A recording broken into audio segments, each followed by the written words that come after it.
यहां पर IPS Y पूरण Kumar suicide case से जुड़ा हुआ बड़ा अपडेट। 7 दिन के बाद भी वाई पूरण का अंतिम संस्कार नहीं हो पाया, उनके शव का पोस्टमार्टम नहीं हो पाया। सरकार की तरफ से परिवार को मनाने की कोशिशें लगातार जारी हैं। कार्रवाई होने तक परिवार पोस्टमार्टम के लिए तैयार नहीं, ये सीधे तौर पर उनकी पत्नी अमनीत पी कुमार का भी कहना है। और आईपीएस मामले में रोहतक जाकर एसआईटी ने जांच शुरू कर दी है।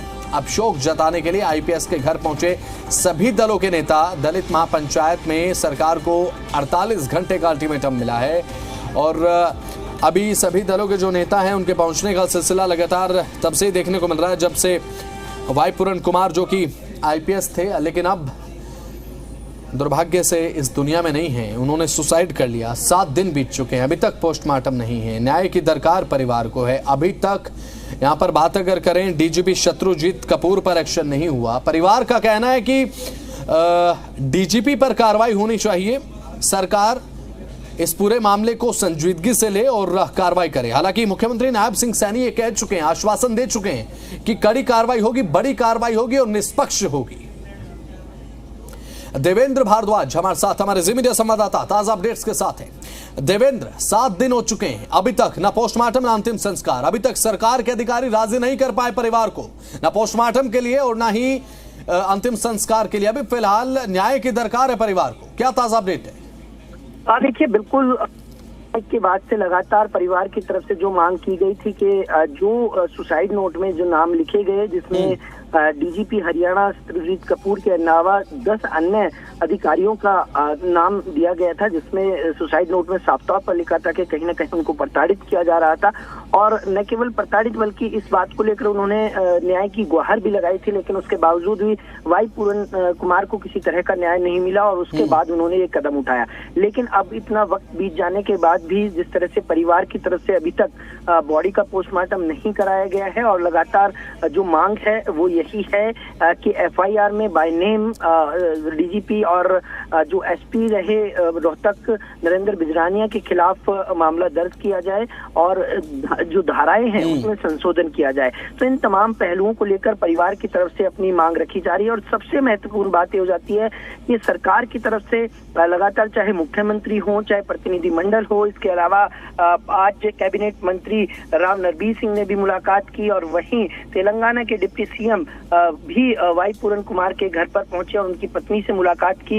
इसके अलावा लगातार जो राजनेता हैं, चाहे दूसरी पार्टी के हों चाहे बीजेपी के हों, तमाम नेता भी उनसे मिलने के लिए घर पहुंच रहे हैं। और इसी कड़ी में आज केंद्रीय राज्य मंत्री रामदास अठावले भी वहां पहुंचे और परिवार को सांत्वना दी। इसके अलावा उन्होंने भी ये कहा कि जिस तरह से इस पूरे मामले को लेकर परिवार काफी सदमे में है और सरकार की तरफ से जो कदम उठाए गए हैं, अभी इस पूरे मामले को लेकर जो जांच चल रही है, क्योंकि बीजेपी की तरफ से लगातार ये कहा गया है कि इस पूरे मामले को लेकर परिवार के साथ पूरी सरकार खड़ी है और किसी भी तरह की कोताही नहीं बरती जाएगी। यहाँ तक कि मुख्यमंत्री ने ये भी कह दिया था कि जो भी दोषी होगा इस पूरे मामले में उसको बिल्कुल बख्शा नहीं जाएगा, चाहे वो कितने ही ऊंचे पद पर हो।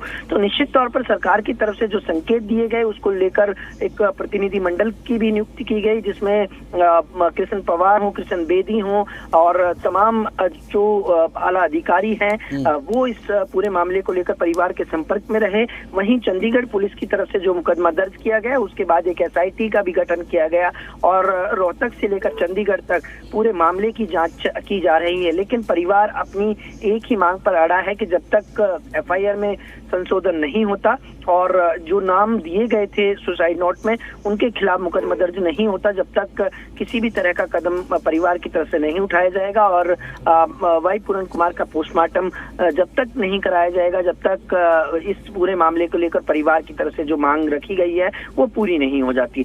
एक तरफ सरकार के ऊपर भी दबाव है तो दूसरी तरफ राजनीतिक तौर पर राजनीतिक पार्टियां लगातार सरकार पर सवालिया निशान उठा रही हैं, तो वहीं जो सामाजिक संगठन है वो भी इस पूरे मामले में कहीं ना कहीं अब सीधे फ्रंट पर नजर आ रहे हैं। तो निश्चित तौर पर कहा जा सकता है इतना वक्त बीत जाने के बाद जिस तरह से परिवार परिवार के ऊपर जो पहाड़ टूटा, उस दर्द को कम तो नहीं किया जा सकता, लेकिन फिलहाल परिवार का यही कहना है, सामाजिक संगठनों का ये कहना है कि जो FIR है उसमें संशोधन किया जाए, जिससे उनको न्याय की दरकार है और वो न्याय मिल सके।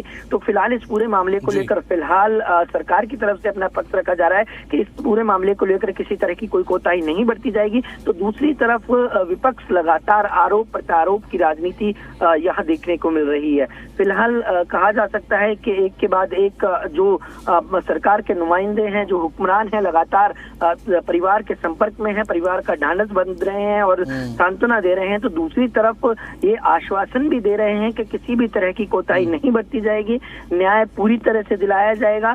लेकिन फिलहाल किसी तरह से पोस्टमार्टम के लिए परिवार आगे कदम बढ़ाए, लेकिन परिवार की तरफ से, क्योंकि जो वाई पूरन कुमार की पत्नी है वो खुद IAS हैं और उनके भाई विधायक हैं, तो विधायक बिल्कुल भी इस बात को लेकर तैयार नहीं है कि अभी पोस्टमार्टम कराया जाए। उनका यही कहना है कि इस पूरे मामले को लेकर जब तक FIR में संशोधन नहीं होता और जो नाम दिए गए हैं उनके खिलाफ मुकदमा दर्ज नहीं होता, जब तक पोस्टमार्टम नहीं होगा। फिलहाल आज निश्चित तौर पर तमाम बड़े नेता और अधिकारी, क्योंकि चीफ सेक्रेटरी और एडिशनल चीफ सेक्रेटरी हरियाणा ने भी आज परिवार से मुलाकात की, उनको आश्वासन दिया कि आप किसी भी तरह से चिंतित ना हो, किसी भी तरह से परेशान ना हो। इस पूरे मामले को लेकर निष्पक्ष जांच की जा रही है और सरकार जो भी बेहतर कदम उठा पाएगी, जो भी सख्त कदम उठा पाएगी, किसी भी मामले में किसी को नहीं बख्शा जाएगा जो इस पूरे मामले में दोषी होगा। जी बिल्कुल देवेंद्र, यहाँ पर दो बातें अहम हो जाती हैं। अब परिवार की तरफ से न्याय की परिभाषा तब सटीक बैठेगी जब यहाँ पर DGP पर कार्रवाई होगी, लेकिन अभी फिलहाल सरकार भी लगातार, जैसे कि आपने बताया, कि पूरी संजीदगी से इस मामले को हैंडल कर रही है कि सख्त कार्रवाई होगी, जो भी दोषी होगा बख्शा नहीं जाएगा। लेकिन यह भी सुनिश्चित करना बहुत ज्यादा जरूरी कि कार्रवाई बड़े अफसरों के प्रभाव के चलते प्रभावित न हो देवेंद्र, क्योंकि बहुत ज्यादा हाई प्रोफाइल ये मामला है, जिनके नाम है बहुत ज्यादा हाई प्रोफाइल वो अधिकारी भी हैं। देखिए, बिल्कुल दो चीजें हैं इस पूरे मामले को लेकर। आप जिस तरह से हरियाणा सरकार की तरफ से IPS नरेंद्र बिदरानिया को रोहतक के SP पद से हटा दिया गया है, तो दूसरी तरफ इस पूरे मामले को लेकर सरकार जांच के लिए भी कदम आगे बढ़ा है, तमाम आला अधिकारियों को भी आदेश जारी किए हैं। इस बीच सबसे बड़ी बात है कि एक DGP रैंक के ऑफिसर और 10 अन्य आला अधिकारियों के खिलाफ सुसाइड नोट में बातें लिखी गई हैं। तो सरकार के लिए एक बड़ी चुनौती है कि इतने बड़े लेवल पर, क्योंकि ये तमाम जो अधिकारी हैं इनके ऊपर हरियाणा की कानून व्यवस्था को संचालित करना था। लगातार जिस तरह से जो पूरी कार्रवाई है, अब कहीं ना कहीं सरकार भी इसमें एक बड़ी चुनौती का सामना कर रही है, क्योंकि इतने बड़े स्तर पर आखिरकार किस तरह से कार्रवाई हो। लेकिन दूसरी तरफ सरकार ने ये कहा है कि जो भी व्यक्ति इसमें दोषी होगा उसको बिल्कुल बख्शा नहीं जाएगा, चाहे वो 1 है चाहे 10 है।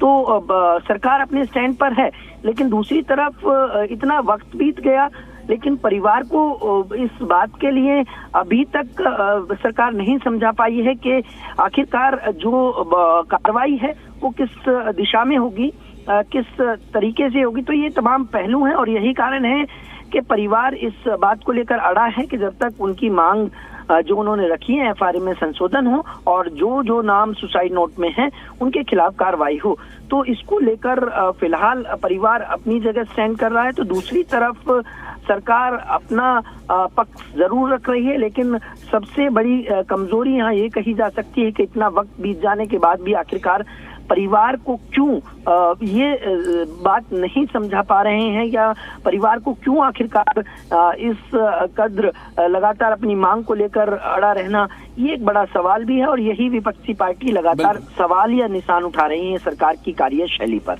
जी चलिए ठीक है, बहुत बहुत शुक्रिया देवेंद्र, जुड़े आप तमाम जानकारी दी आपने, बहुत बहुत शुक्रिया आपका।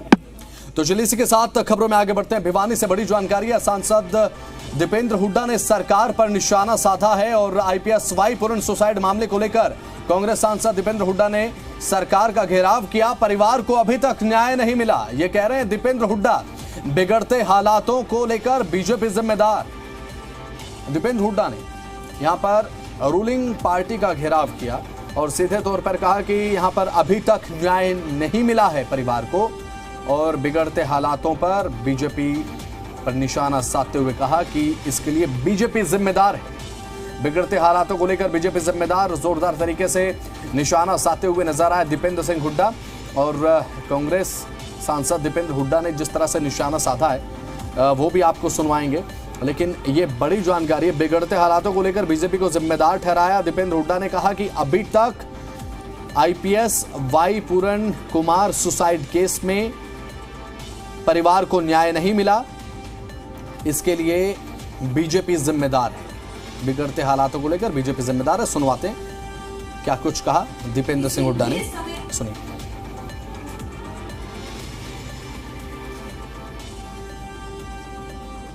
6 दिन से एक एडीजीपी रैंक के आईपीएस अधिकारी की डेड बॉडी पड़ी है, जिनको अभी तक न्याय नहीं मिला। उनका परिवार आज तक न्याय की गुहार कर रहा है देश से और प्रदेश की सरकार से, लेकिन सरकार ने अभी तक जो न्याय दिलाना चाहिए था वो न्याय नहीं दिलाया है। तो ये इनका रिपोर्ट कार्ड है। भाजपा की नीतियों का क्या देश में माहौल बन रहा है वो आप देख सकते हैं। देश के अंदर किस तरह की स्थिति इनके नीतियों के कारण बन रही है।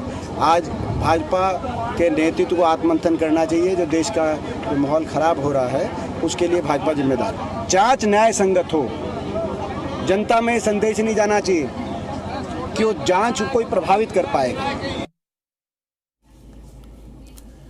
तो चलिए इसी के साथ खबरों में आगे बढ़ते हैं। एक बड़ी खबर चंडीगढ़ से सामने आ रही है, जहां पर आईपीएस वाई पूरण कुमार सुसाइड मामले से जुड़ा हुआ अपडेट है। तेलंगाना के डिप्टी सीएम ने परिवार से मुलाकात की है और मुख्य सचिव अनुराग रस्तोगी भी परिवार से मिलने के लिए पहुंचे हैं। तेलंगाना के डिप्टी सीएम मिलने के लिए पहुंचे हैं। साथ ही साथ बताया जा रहा है कि मुख्य सचिव अनुराग रस्तोगी भी पीड़ित परिवार से मिलने के लिए पहुंचे हैं। ये बड़ी खबर आपको बता रहे हैं। तेलंगाना के डिप्टी सीएम ने परिवार से मुलाकात की है और ये सिलसिला लगातार जारी है। जब से सुसाइड किया है आईपीएस वाई पूरण कुमार ने, उसके बाद से नेताओं का आने का सिलसिला उनके घर पर लगातार जारी है। सभी सांत्वना दे रहे हैं, सभी एक हौसला दे रहे हैं। और मुख्य सचिव अनुराग रस्तोगी भी परिवार से मिलने पहुंचे हैं। और इसके अलावा तेलंगाना के डिप्टी सीएम उप मुख्यमंत्री ने परिवार के साथ मुलाकात की है। तो अभी तक कई बड़े नेता मुलाकात कर चुके हैं आईपीएस वाई पूरण कुमार के परिवार के साथ, क्योंकि आईपीएस वाई पूरण कुमार ने सुसाइड किया उसके बाद से नेताओं का मिलने का सिलसिला उनके परिवार से लगातार जारी है। तो अब फिलहाल इस पूरे मामले को लेकर बात अगर की जाए, सख्त कार्रवाई की मांग कर रहा है परिवार। फिलहाल अपडेट ये है कि मुख्य सचिव अनुराग रस्तोगी पहुंचे हैं परिवार से मिलने के लिए। ये बड़ी खबर इस समय की आपको बता रहे हैं।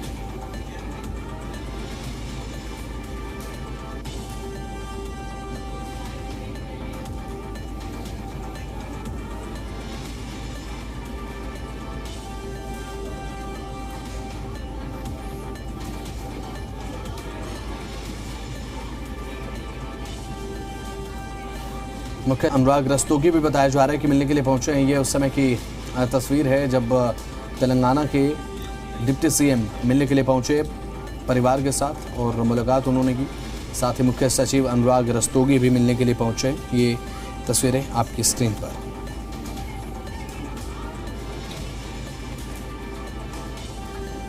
तो मुख्य सचिव अनुराग रस्तोगी भी मिलने के लिए पहुंचे हैं। आईपीएस वाई पूरण कुमार सुसाइड केस को लेकर अपडेट है कि अब उनके घर पहुंचे हैं। तेलंगाना के डिप्टी सीएम में मिलने के लिए पहुंचे हैं। परिवार के लिए एक दुख की घड़ी है और केवल नेता ही नहीं, अधिकारियों के आने का सिलसिला भी लगातार जारी है और कई नेता मुलाकात कर चुके हैं। उसमें हरियाणा के मुख्यमंत्री से लेकर बड़े नेता शामिल हैं और अब तेलंगाना के उप मुख्यमंत्री मिलने के लिए पहुंचे हैं वाई पूरण कुमार के परिवार के साथ। ये तस्वीर उस समय की जब तेलंगाना के डिप्टी सीएम पहुंचे और साथ ही बताया जा रहा है कि अनुराग रस्तोगी मुख्य सचिव भी मिलने के लिए पहुंचे, मुख्यमंत्री के मुख्य सचिव। और बताया जा रहा है कि अब मिलने का सिलसिला जो हाई प्रोफाइल पर्सनैलिटीज़ हैं, चाहे वो पॉलिटिकल पर्सनैलिटीज़ हों या फिर ब्यूरोक्रेट्स हों, मिलने के लिए पहुंच ही रहे हैं। लगातार ये सिलसिला देखने को मिल रहा है। इसी कड़ी में अपडेट ये है कि तेलंगाना के डिप्टी सीएम मिलने के लिए पहुंचे हैं।